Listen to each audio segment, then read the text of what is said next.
ये ध्यान रखना सभी के लिए। जिस घर में जाते ही आवत ही हर्षे नहीं, प्रसन्नता ना हो, उन रिश्तेदारी, उन मित्र, उन यार, उन संगी, उन साथी, उन स्थान पे मत जाओ जहां आवत ही हृदय का अवलंबन ना हो, हृदय का उस जगह पे, और चेहरा देख के समझ में आ जाता है। अगर जरा सा भी बुद्धि भगवान दिए होंगे तो समझ में आ जाता है कि ये स्वार्थ युक्त आपसे स्नेह रख रहा है कि हृदय का स्नेह रख रहा है। उसके शब्दों में कहीं न कहीं बिना बताए जो चेहरा का भाव होता है उसमें स्पष्ट लिखा रहता है। कितने लोग पढ़ना जानते हो? जरा हाथ उठाना। समझ में तो आ ही जाता है ना। आवत ही हर्षे नहीं, नैनन नहीं स्नेह। नैन में स्नेह ना हो, वो आदर भाव ना हो, वो एक आत्मनीय बोध का एक चाह ना हो। तुलसी तहां न जाइए, उस स्थान पे अपने घर का नून रोटी सही, नमक रोटी सही, लेकिन उस जगह पे सोना ही क्यों न बरस रहा हो, उसका त्याग कर देना चाहिए, त्याग कर देना चाहिए। ध्यान रखना प्यारे, शिव जी ने समझाया कि वो तुम्हारे पिता हैं और मैं पति हूं। तुम्हें अपने पति का घर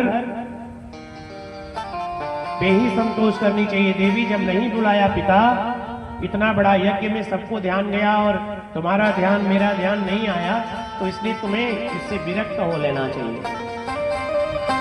ऐसा जब कहा तो जिद कर गए कि नहीं, मैं तो जाऊंगी, मैं तो जाऊंगी।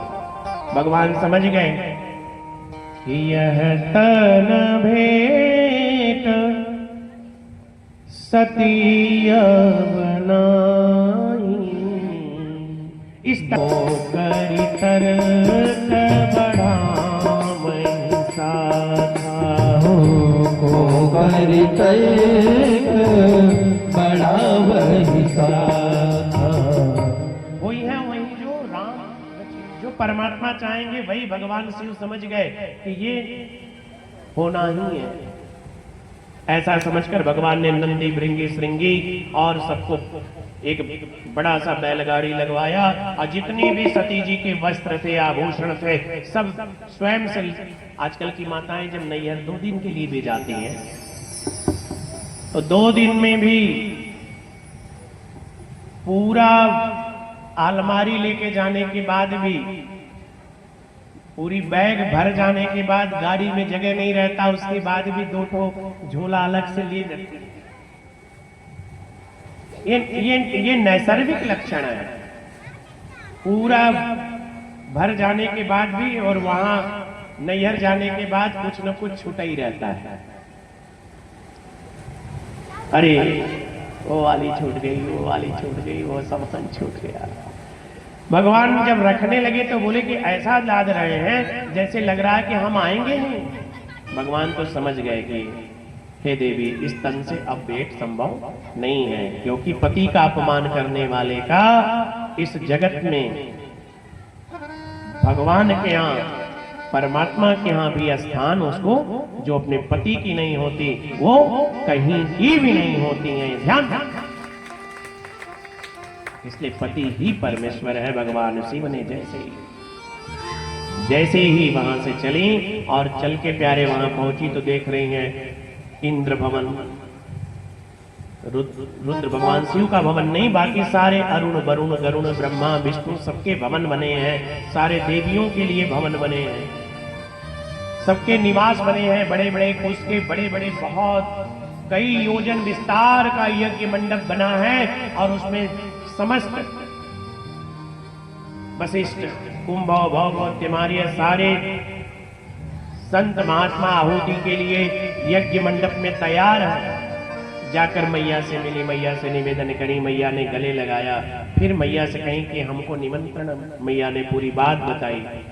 जब पूरी बात बताई तो धीरे धीरे क्रोधाग्नि जलने लगा अंदर, थोड़ी थोड़ी अपने पति की अवहेलना।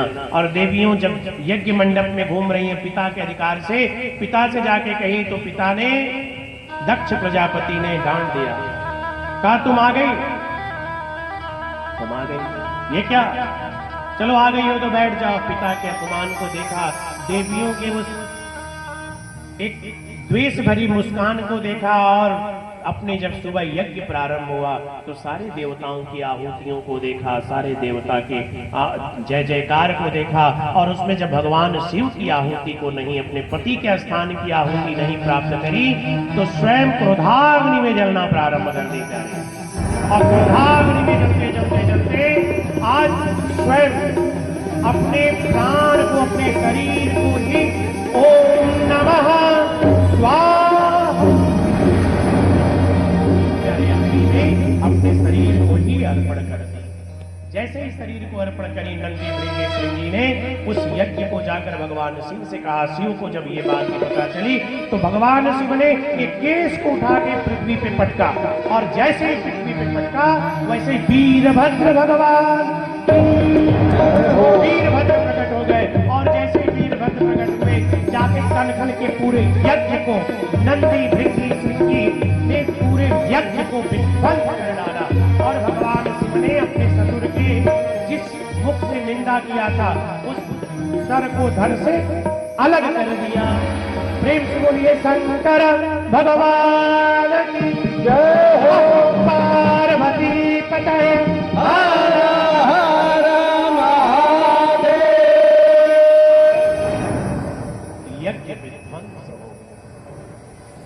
सभी जहां पे यज्ञ की आहुतियां वहां पे खून। आज भी अगर कनखल की भूमि में जाओगे तो वहां की भूमि लाल हो गई है। उस स्थान पे आज भी अन्न नहीं उगता, भूमि पूरी लाल पड़ी है कनखल में।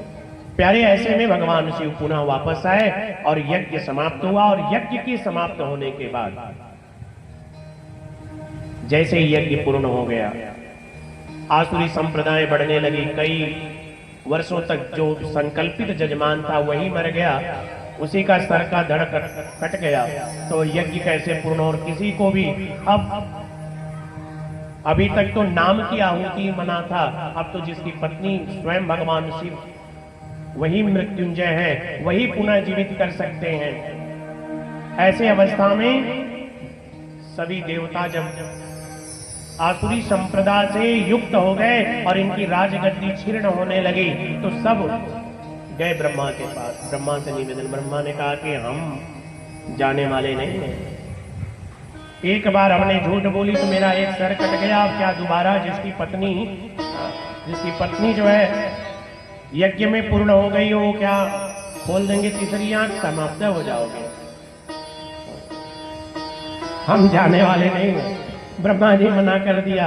उसके बाद विष्णु भगवान के पास गए। भगवान ने कहा कि आप सभी भक्तों से निवेदन करो। शिव भक्तों को आगे किया सभी देवताओं ने। जगत के कल्याण, सृष्टि के कल्याण के लिए भगवान शिव को आगे कर लिया, और भगवान आज संपूर्ण भक्तों, शिव भक्तों को आगे किया, और शिव भक्तों पे आगे करके आज चलते हैं। आइए हम सभी चलते हैं, जिसके बाद तुरंत कैलाश